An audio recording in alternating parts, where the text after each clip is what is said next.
आम्ही आणलेला आहे पॉपकॉर्न 3 मिनिटातच तयार व्हायची गरमागरम पॉपकॉर्न करायचे आहे आणि गॅस पेटवले. त्यानंतर मी ठेवते कुकर नंतर आणि आधी कट करून येते पॉपकॉर्न आणि साईडला ठेवले. तेल घेतले, अर्धा माप टाकले.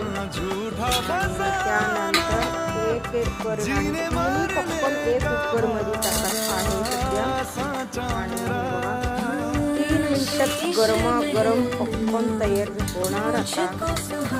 तर बघा आता फास्ट एकदम स्लो केले मी आणि टुकू आवाज येत आहे. थोडंसं कुकर हलवले मी आणि त्यानंतर ठेवले चाळणी म्हणजे उंचली बाहेर म्हणून मी चाळणी ठेवलेलं आहे, म्हणजे ढक्कन नाही लावले. बघा झाले का नाही, 3 मिनिटातच तयार झालेला आहे.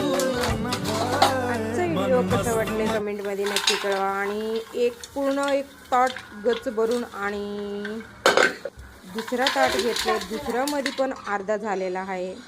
आम्ही 4 जणाला 3 पॉपकॉर्न बस. चला तर छान एन्जॉय करत आहे. लाईक करा, शेअर करा, कमेंट करा.